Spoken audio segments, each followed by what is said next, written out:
blablabla.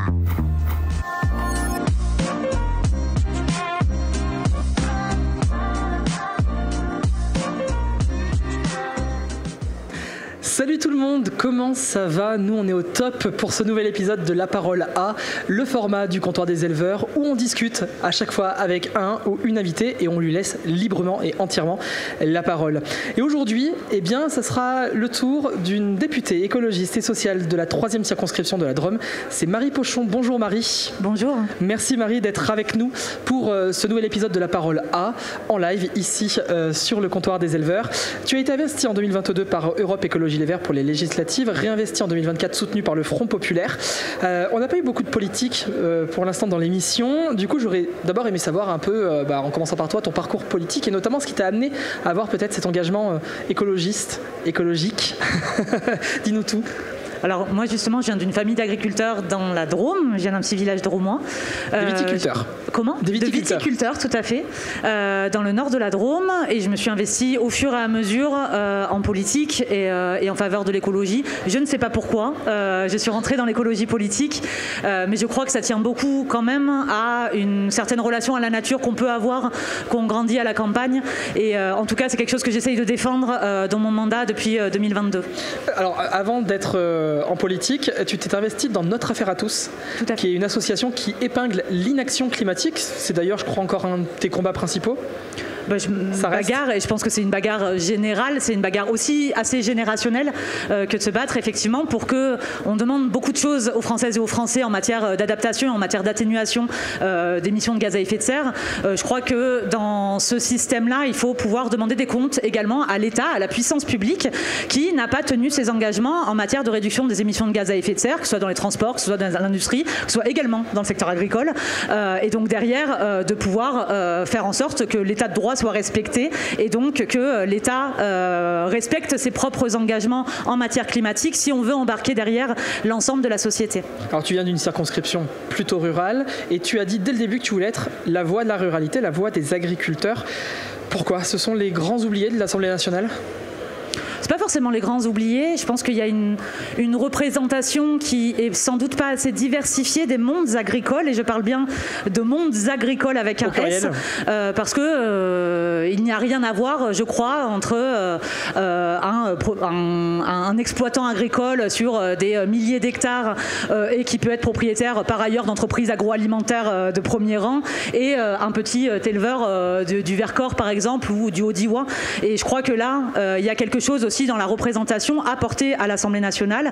Alors je me bats depuis le début de mon mandat à la fois sur les questions agricoles, sur la justice dans la distribution de la PAC par exemple, sur l'accompagnement effectivement à la transition écologique, sur la rémunération, ça a été un des gros combats que j'ai porté l'année dernière, sur l'installation bien évidemment, et j'imagine qu'on va y venir, mais je me bats de manière générale sur la vitalisation de nos territoires ruraux, et ce qu'on voit c'est aujourd'hui le départ des services publics, et c'est aujourd'hui une voix des mondes ruraux qui manque atrocement à l'Assemblée nationale. Oui. Justement, à l'Assemblée nationale, tu as fait partie d'un groupe de travail transpartisan sur les déserts médicaux. On a l'impression qu'on s'écarte un peu du sujet en évoquant cela, et en fait pas du tout, parce que moi ce que je voulais savoir c'est à quel point ça impacte l'installation et la survie des exploitations de manquer de services publics, de manquer de médecins. Est-ce que c'est quelque chose aujourd'hui qui est très notable ? Alors, même dans le monde agricole en tant que tel, la désertification en matière de vétérinaires ruraux est un immense sujet. Et là, on est en pleine crise sanitaire au pluriel également, et qui doit nous poser question effectivement sur l'installation des vétérinaires. Mais au-delà de ça, effectivement, la désertification médicale, elle touche en premier lieu effectivement des territoires ruraux et enclavés, où il faut ajouter en plus le paramètre kilométrique et géographique qui fait que parfois pour très peu de kilomètres, il faut faire énormément de routes, et c'est un facteur effectivement. Aujourd'hui, on sait que 2/3 des personnes qui s'installent en agriculture sont des personnes qui ne sont pas issues du milieu agricole, qui ont déjà eu une carrière, qui se sont déjà et qui vont se reconvertir en agriculture. Et bien évidemment, si on veut que des gens s'installent en agriculture dans les territoires ruraux, il faut derrière avoir assuré l'accès au logement, qui est un sujet majeur, assurer des services publics de transport si besoin, assurer du foncier disponible et accessible, possible, et assurer également un réseau de services publics, d'accès aux droits, d'accès aux soins, et qui aujourd'hui est un véritable frein et qui dévitalise un certain nombre de nos territoires ruraux, oui. T'as peur qu'il y ait un désintéressement du métier avec toutes ces complications, toutes ces difficultés? En agriculture? Ouais. Si, moi je rencontre beaucoup de jeunes et de moins jeunes beaucoup de parents souvent qui me disent qu'ils, dans l'état actuel des choses, hésitent fortement à transmettre à leurs enfants.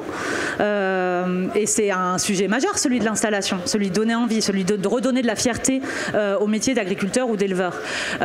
Moi j'y ai été confrontée, ma propre maman en tant que viticultrice a voulu transmettre.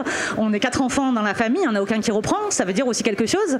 Ça veut dire beaucoup des difficultés liées au métier. Et je ne parle pas des difficultés associées au métier d'éleveur qui sont encore plus grandes en vérité en termes de présence sur la ferme, mais également qui ne sont pas corrélées à une gratification en termes de revenus, en termes de retraite, en termes d'accompagnement et même en termes de vision dans la société. Ouais, et je crois que c'est ça qu'il nous faut réparer, c'est une forme de comment on répare cette fracture entre une partie des citoyennes et des citoyens et les agriculteurs, et une partie des agriculteurs et agricultrices. Et derrière, c'est un peu le travail que j'essaye en tout cas de faire à l'Assemblée nationale depuis 2 ans, c'est de réparer cette fracture-là. C'est ce que j'avais demandé, est-ce que c'est qu'une question de budget, qu'une question d'argent? Pas que. Je pense qu'il y a une question de considération également, que ce soit par les pouvoirs publics.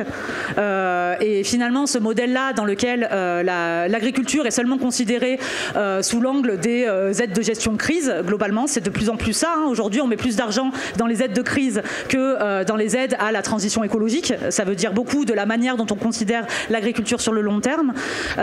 Et par ailleurs, il y a effectivement une vision, une fracture qui s'est creusée ces dernières années. Et qu'il nous faut réparer. Donc ça veut dire donner de la voix aux éleveurs, aux agriculteurs et notamment celles et ceux qui travaillent sur leur ferme pour pouvoir faire cette transition-là, pour pouvoir accompagner des changements sociétaux. Il y en a tellement qui s'investissent qu'il faut leur donner de la voix. Et derrière, effectivement, recréer du lien entre citoyens et agriculteurs. Et ça, c'est des initiatives. Moi, je pense là directement à celle des CIVAM, par exemple, qui conduit chaque année de ferme en ferme et qui permet de renouer le citoyen, le consommateur, avec ce qu'il consomme, c'est-à-dire avec les producteurs. Marie, tu es députée écologiste et sociale dans la Drôme. Comment tu perçois l'agriculture aujourd'hui sur le plan écologique? Il y a souvent un chiffre qui ressort, balancé parfois sans contexte, mais qui est terrifiant. C'est que l'agriculture, c'est responsable d'1/5 à 1/4 des émissions de gaz à effet de serre en France. Où on en est en tout cas, toi, dans quel état d'esprit tu es sur cette question? L'agriculture, c'est le 2e secteur émetteur de gaz à effet de serre dans notre pays. Ça a été un choix politique que d'industrialiser finalement l'agriculture ces dernières années.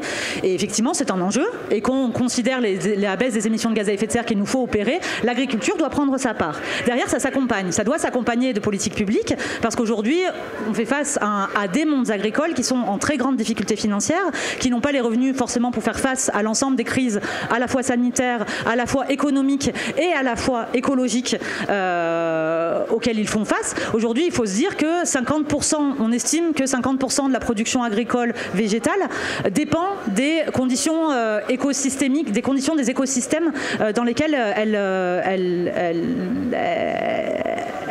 a lieu, quoi.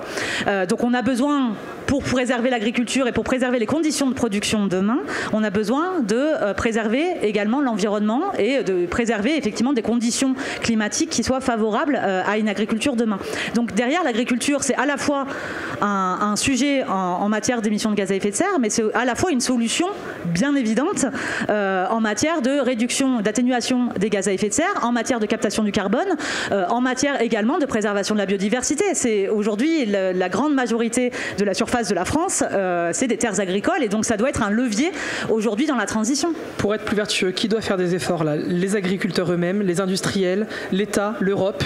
Tout le monde doit pouvoir faire des efforts. Et là, aujourd'hui, le problème du système dans lequel on est, c'est qu'on demande tout aux agriculteurs, sans leur apporter des moyens pour la transition. On le voit à la fois pour les MAEC, on les voit pour l'ensemble des aides à la transition environnementale qui sont trop basses et qui arrivent trop tard. Aujourd'hui, les éleveurs ou les agriculteurs bio sont les derniers servis quand il s'agit de trésorerie au final.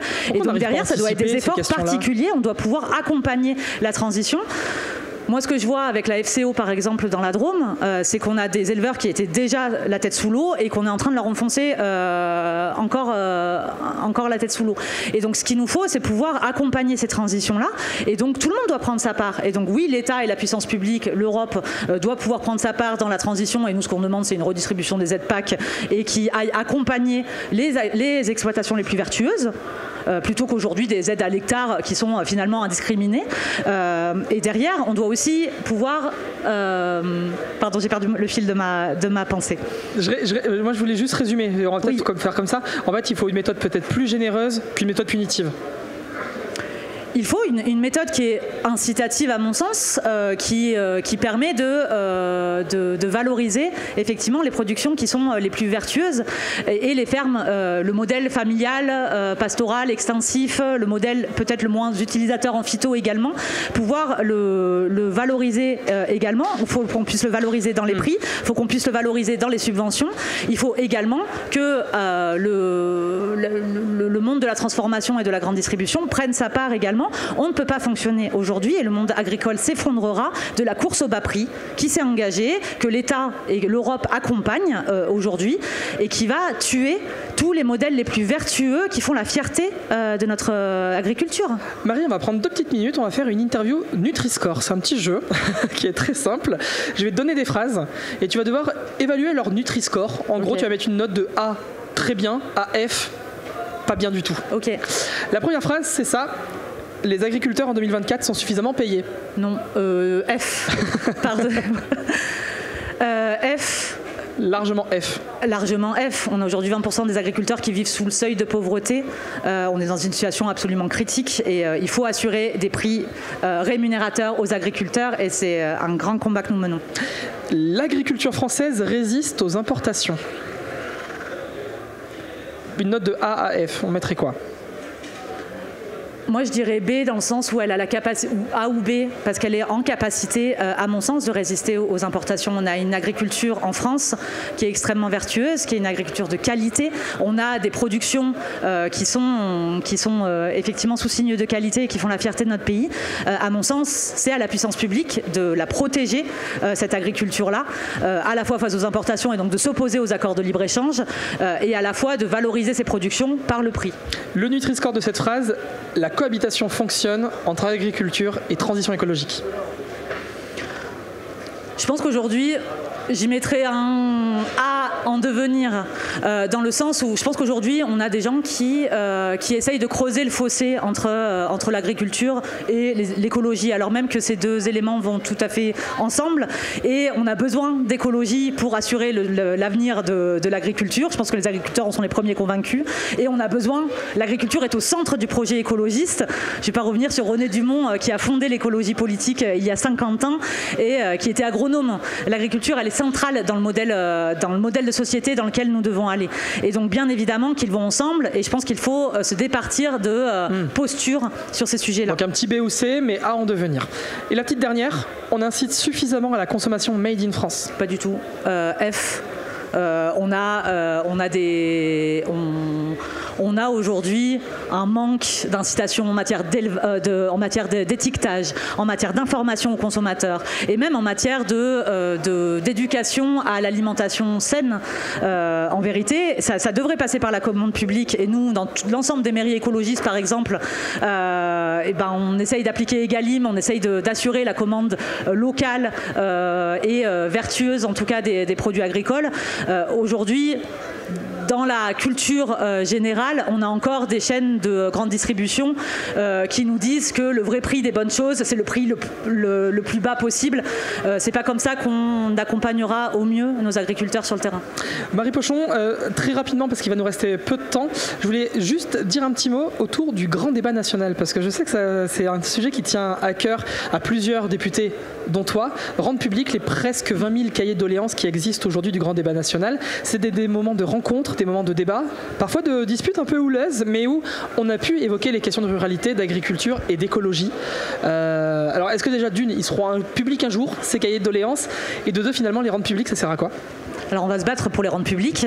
Aujourd'hui, alors il y a toute une société civile qui est mobilisée. Il y a des associations, il y a des vidéastes, il y a des chercheurs qui sont mobilisés autour de la publication des doléances. Aujourd'hui, on est des députés de 7 groupes différents, à la fois de l'opposition et de la majorité, même si c'est pas très clair qui est dans l'opposition et la majorité en ce moment. Mais il n'empêche qu'on a un arc de députés qui se mobilisent pour la publication de ces doléances. Qu'est-ce que ça va changer? Je suis pas sûre que ça change grand-chose dans l'immédiat, en vérité. Ce qu'on demande, c'est la publication de cahiers qui sont aujourd'hui stockés dans les archives départementales dans tout le pays et auxquels les citoyens et citoyennes n'ont pas accès. Mais ça change deux choses. De solutions, c'est ça? Je pense que ça change deux choses. Ça change à la fois sur le fond. Je pense que c'est un programme de gouvernement qui se niche dans les doléances du grand débat national. On a là des demandes qui viennent des Françaises et des Français, et notamment des moins écoutés, parce que ces cahiers de doléances, ils ont notamment été recueillis dans les mairies rurales et de la France périphérique. Et là, on a plein de demandes en matière de services publics, en matière d'accessibilité au transport, en matière d'accès aux soins, en matière de transition écologique juste. C'est ça qu'on retrouve dans les cahiers de doléances, et pour moi, ça peut former un programme de gouvernement, notamment dans la période de crise dans laquelle nous sommes. Et la deuxième chose que ça change, c'est la posture du dirigeant vis-à-vis des citoyennes et des citoyens. Ça veut dire qu'on se replace dans l'écoute. Ça veut dire qu'on respecte les promesses qui ont été tenues, puisqu'Emmanuel Macron, en lançant le grand débat national, avait promis la restitution de ces cahiers, ce qui n'a jamais été fait. Et je crois que en tant que dirigeant, en tant que représentant politique, il nous faut changer de posture, changer la verticalité et le mépris, mais plutôt être à l'écoute des Françaises et des Français. Marie, le temps nous a rattrapés, donc je pense que tout ce que tu viens de dire et cette envie de publier les cahiers de doléances, ça sera un peu la carte blanche du jour. Et on espère qu'un jour ils seront publics. En tout cas, il y a plusieurs députés qui se battent pour ça, et ça va être l'un des sujets, j'imagine, encore en 2025. Merci beaucoup Marie d'avoir été avec nous. Marie Pochon, députée écologiste et sociale de la 3e circonscription de la Drôme. Nous on se retrouve à 15h pour un prochain La Parole A. Puis d'ici là, n'hésitez pas à nous suivre sur le site du Comptoir des Éleveurs. À très vite.